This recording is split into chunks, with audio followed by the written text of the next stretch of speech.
Assalamualaikum warahmatullahi wabarakatuh. Salam bahagia. Selamat berjumpa lagi dengan saya, Ramdan SPD. Saya berasal dari SMK Negeri 1 Pulau Angga, CGP Angkatan 8 Kabupaten Serang. Izinkan saya pada aksi nyata Moto 1.4 ini untuk menjelaskan tentang penerapan budaya positif di sekolah saya. Sebelum melangkah pada penerapan budaya positif di sekolah, seorang pendidik harus paham pada landasan pendidikan. Menurut Gajah Dewantara, pendidik ibaratnya adalah seorang petani yang berusaha untuk menumbuh kembangkan padi. Petani hanya bisa mengelola tanah, memberi pupuk, dan sebagainya. Begitupun pendidik yang hanya bisa menuntun dan mengarahkan murid sehingga bertumbuh dan berkembang ke arah yang lebih baik. Poin penting pada landasan pendidikan ini adalah yang pertama, pendidikan hanya menuntun dan mengarahkan. Yang kedua, setiap anak berbeda dan unik. Untuk menuntun dan mengarahkan sang anak, maka pendidik harus paham mengenai peran dia sebagai pendidik dan juga nilai-nilai yang harus dicerminkannya. Pendidik harus mempunyai peran yang pertama, menjadi pemimpin pembelajaran. Kedua, menjadi coach bagi guru lain. Tiga, mendorong kolaborasi. Empat, mewujudkan kepemimpinan siswa. Serta yang kelima adalah menggerakkan komunitas praktisi. Peran-peran ini tetap harus bisa mencerminkan pada nilai-nilai. Satu, berpihak pada murid. Dua, reflektif. Tiga, mandiri. Empat, kolaboratif. Dan lima, inovatif. Standar Nasional Pendidikan menyatakan lingkungan yang positif sangat diperlukan agar pembelajaran yang terjadi adalah pembelajaran yang berpihak pada murid. Sebagaimana tertuang dalam standar proses pada Standar Nasional Pendidikan pasal 12, yaitu 1. Pelaksanaan pembelajaran sebagaimana dimaksud dalam pasal 10 ayat 2 huruf B diselenggarakan dalam suasana belajar yang interaktif, inspiratif, menyenangkan, menantang, memotivasi peserta didik untuk berpartisipasi aktif, dan memberikan ruang yang cukup bagi prakarsa, kreativitas, kemandirian sesuai dengan bakat, minat, dan perkembangan fisik, serta psikologis peserta didik. Artinya adalah karakter seorang murid akan terpengaruh kepada lingkungan yang positif dan budaya positif yang terjadi di lingkungannya. Apakah yang dinamakan dengan budaya positif? Budaya positif adalah suatu pembiasaan yang bernilai positif. Di dalamnya mengandung sejumlah kegiatan yang mampu menumbuhkan karakter murid. Budaya positif terbentuk dengan adanya disiplin positif dalam lingkungan yang positif. Dengan demikian, salah satu tanggung jawab seorang guru adalah bagaimana menciptakan suatu lingkungan positif yang terdiri dari warga sekolah yang saling mendukung, saling belajar, saling bekerja sama, sehingga tercipta kebiasaan-kebiasaan baik.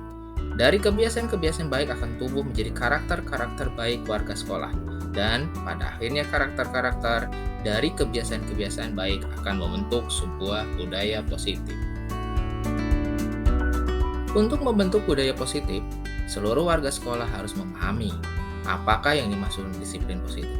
Teori kontrol, teori motivasi, hukuman dan penghargaan, posisi kontrol guru, kebutuhan dasar manusia, keyakinan kelas, dan segitiga restitusi, di mana semua elemen tersebut saling terkait, tidak bisa dipisahkan. Jadi, apa yang dimaksud dengan disiplin positif? Disiplin positif merupakan salah satu cara penerapan disiplin yang bertujuan untuk menumbuhkan kesadaran serta memberdayakan anak untuk melakukan sesuatu tanpa sogokan, ancaman, maupun hukuman. Cara ini menciptakan motivasi intrinsik yang memunculkan perilaku yang baik yang berlandaskan pada nilai-nilai kebajikan universal.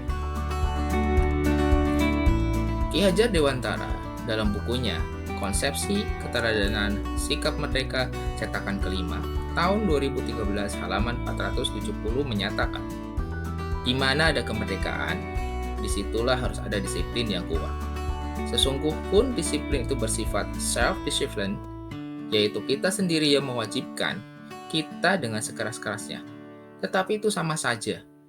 Sebab, jikalau kita tidak cakap melakukan self-discipline, Wajiblah penguasa lain mendisiplinkan diri kita. Dan peraturan demikian, itulah harus ada di dalam suasana yang merdeka. Demikian yang dituturkan oleh Ki Hajar Dewantara. Teori kontrol. Apakah yang dimaksud dengan teori kontrol? Dr. William Glasser menjelaskan miskonsepsi tentang kontrol. Yang pertama adalah ilusi guru mengontrol murid. Maksudnya adalah hanya bayangan bahwa guru sanggup atau bisa mampu mengontrol sang murid. Yang kedua, ilusi bahwa semua penguatan positif efektif dan bermanfaat. Maksudnya adalah terkadang kita melakukan penguatan-penguatan positif atau kalimat-kalimat positif yang dirasa efektif dan bermanfaat. Namun, semua hal itu terkadang bisa bermanfaat ataupun tidak bermanfaat. Yang ketiga, ilusi bahwa kritik dan membuat orang merasa bersalah dapat menguatkan karakter. Bahkan, kita pun berpendapat bahwa terkadang kritik menurut kita bisa mengangkat atau menguatkan karakter seseorang. Namun itu hanyalah sebuah ilusi. Yang keempat, ilusi bahwa orang dewasa memiliki hak untuk memaksa. Hal ini pun sering kita lakukan, yang menganggap bahwa kita bisa mengatur dan mengontrol sang anak. Namun itu adalah salah besar.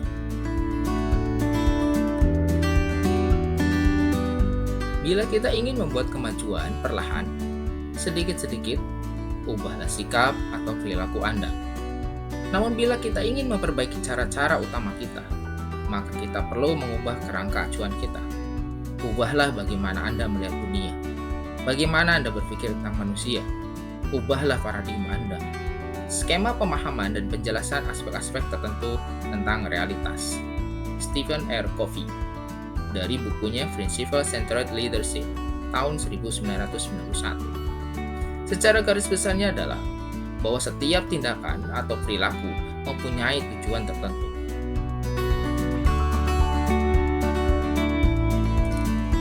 Teori motivasi. Apa yang terdapat dengan teori motivasi? Yang terdapat dalam teori motivasi adalah 1. Semua orang menghindari ketidaknyamanan dan hukuman. Yang kedua, semua orang mendapatkan imbalan atau penghargaan dari orang lain. Yang ketiga, menjadi orang yang mereka inginkan dan menghargai nilai-nilai kebajikan diri sendiri dengan nilai-nilai yang mereka percaya. Gian Gosen Restruction School Discipline. Dari 3 hal ini, menurut CGP adalah yang paling baik adalah yang nomor 3, yaitu menjadi orang yang mereka inginkan dan menghargai nilai-nilai kebajikan diri sendiri dengan nilai-nilai yang mereka percaya. Dibandingkan dengan nomor 1 dan nomor 2. Nomor 1 dan nomor 2 cenderungnya adalah munculnya motivasi ekstrinsik, di mana semua hal akan terjadi ketika ada sesuatu yang diinginkan atau yang ditakutkan. Sedangkan pada nomor 3, itu sudah cenderungnya menunjukkan pada motivasi intrinsik. Dalam disiplin positif, teori motivasi intrinsik itulah sangatlah diperlukan dibandingkan dengan motivasi ekstrinsik. Hukuman dan penghargaan. Apa maksudnya hukuman dan penghargaan? Terkadang dalam suatu sistem sekolahan, hukuman dan penghargaan selalu muncul di situ. Apa maksudnya dengan hukuman dan penghargaan? Menurut Alfie Kohn, dalam bukunya Punished by Reward atau Dihukum oleh Penghargaan tahun 1993, berdasarkan wawancara ISCD Annual Conference March tahun 1995, menuturkan bahwa penghargaan maupun hukuman adalah cara-cara mengontrol perilaku seseorang yang menghancurkan potensi untuk pembelajaran. Secara ideal, tindakan belajar itu sendiri adalah penghargaan sesungguhnya. Jadi terkadang hukuman dan penghargaan itu akan membawa pengaruh buruk bagi sang anak. Apa saja yang terjadi di sini? Yang pertama, pengaruh jangka pendek dan jangka panjang. Yang kedua, penghargaan tidak efektif. Yang ketiga, penghargaan merusak hubungan. Yang keempat, penghargaan mengurangi ketepatan. Yang kelima, penghargaan menurunkan kualitas. Yang keenam, penghargaan mematikan kreativitas. Yang ketujuh, penghargaan itu menghukum. Sebagai seorang pendidik, untuk membentuk budaya positif dan menegakkan disiplin positif, maka seorang guru harus mengenal 5 posisi kontrol guru. Apa saja 5 posisi kontrol guru? Yang pertama, penghukum. Yang kedua, pembuat rasa bersalah. Yang ketiga, teman. Yang keempat, pemantau. Yang kelima, manajer. Posisi penghukum dan pembuat rasa bersalah itu sangatlah harus dihindari oleh seorang guru. Jadi, idealnya seorang guru menggunakan posisi kontrol selaku manajer. Kenapa demikian? Karena posisi kontrol guru sebagai manajer, maka guru tersebut dia bisa berposisi sebagai pemantau ataupun teman. Mungkin saja dia posisi kontrolnya sebagai manajer.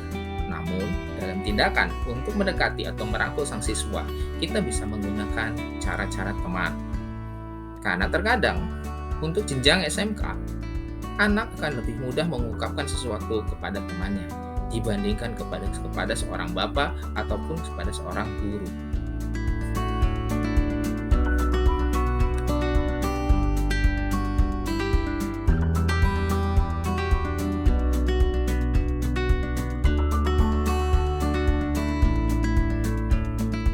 Dari awal materi sudah dibicarakan bahwa setiap manusia mempunyai perilaku yang mempunyai tujuannya masing-masing. Tujuannya masing-masing itu tidak lepas daripada kebutuhan dasar manusia yang harus terpenuhi. Apa saja 5 kebutuhan dasar manusia? Yang pertama, kebutuhan bertahan hidup atau survival. Seorang manusia akan bertahan hidup. Yang kedua, kebutuhan kasih sayang dan rasa diterima. Yang ketiga, kebutuhan pengakuan atas kemampuan. Yang keempat, kebutuhan akan pilihan. Yang kelima, kebutuhan untuk merasa senang. 5 kebutuhan dasar manusia ini selayaknya itu dapat atau harus terpenuhi. Sehingga apabila itu tidak terpenuhi, maka akan muncullah perilaku-perilaku negatif yang akan ditunjukkan oleh seorang manusia atau seorang murid. Seorang pendidik wajib untuk mengetahui hal-hal ini. Kenapa? Karena setiap murid pasti mempunyai kebutuhan dasar manusia yang perlu dan harus untuk dipenuhi. Beralih kepada keyakinan kelas. Apakah yang dimaksud dengan keyakinan kelas? Keyakinan kelas adalah nilai-nilai kebajikan universal yang disepakati secara tersirat dan tersurat, lepas dari latar belakang suku, negara, bahasa, maupun agama.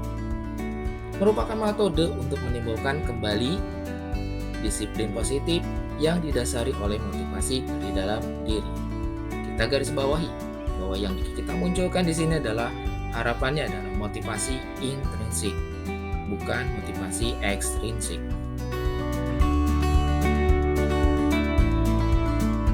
Untuk mewujudkan budaya positif, maka kita harus menegakkan atau melaksanakan disiplin positif. Maka, untuk melaksanakan disiplin positif, takkan lepas daripada yang namanya segitiga restitusi. Apa yang dimaksud dengan segitiga restitusi? Segitiga restitusi adalah tahapan untuk memudahkan para guru dan orang tua dalam melakukan proses untuk menyiapkan anaknya untuk melakukan restitusi. Jadi, restitusi tersebut merupakan adalah tindakan-tindakan positif tanpa adanya unsur hukuman atau konsekuensi, di mana cenderungnya hukuman itu cenderungnya kepada verbalistik dan fisik. Dan tentu saja ketika muncul yang namanya hukuman, itu akan mencederai psikologi dan motivasi daripada anak itu sendiri.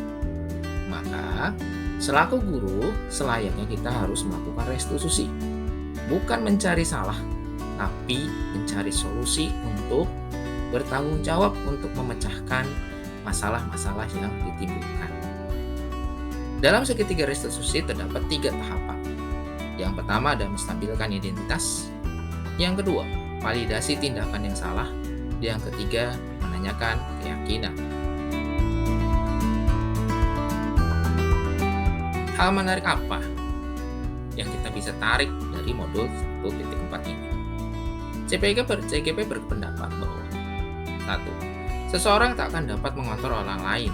Yang dapat mengontrol adalah dirinya sendiri. Yang kedua, setiap orang berperilaku berdasarkan pemenuhan kebutuhan dasarnya, sehingga setiap perilaku mempunyai tujuannya. Maka, selayaknya sang guru Untuk dapat lebih memahami daripada sang murid, maka sang guru harus tahu dan paham dunia berkualitas daripada sang anak. Di mana dunia berkualitas sang anak itu terkait kepada kebutuhan dasar yang harus dipenuhi oleh sang anak tersebut.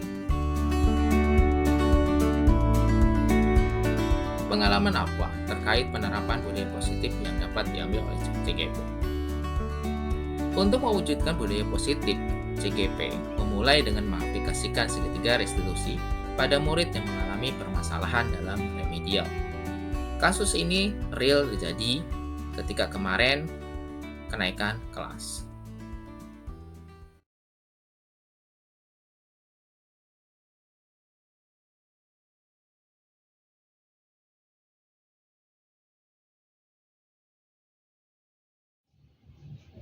Assalamualaikum. Waalaikumsalam. Ya nak, mangga silakan boleh masuk ke sini. Duduk sini nak. Gimana kabarmu nak? Sehat. Baik Pak. Oke. Keluarga bagaimana keluarga? Sehat. Sehat. Sekarang lagi sibuk apa kamu? Lagi nggak sibuk Pak. Lagi nggak sibuk. Oke deh. Begini Jeril, Bapak panggil kamu ke sini ya.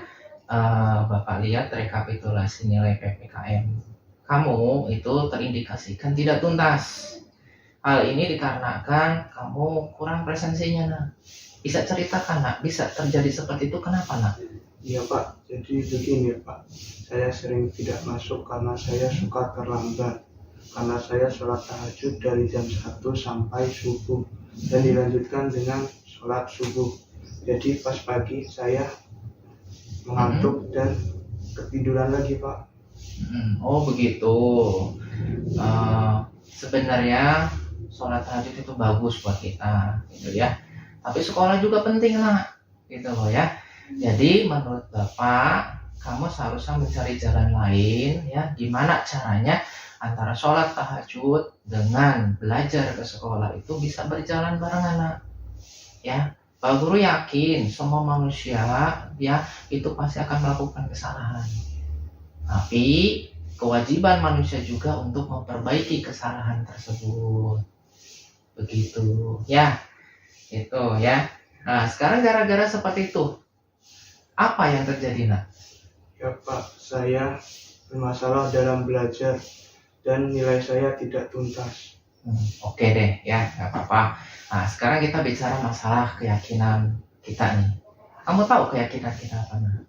Ya Pak, keyakinan kita kegiatan belajar 80% kehadiran Pak. Jika tidak, nilai tidak akan tuntas. Oh begitu. Terus apa yang harus kita lakukan sekarang? Saya harus memperbaiki kehadiran saya Pak. Menurut kamu bagaimana caranya nak? Menurut kesepakatan kelas, saya harus mengganti pertemuan dengan Bapak sebanyak jumlah ketidakhadiran saya Pak. Kira-kira kapan kita lakukan itu nak? Kalau tidak sibuk atau Bapak ada waktu, bolehkah saya melakukannya mulai besok?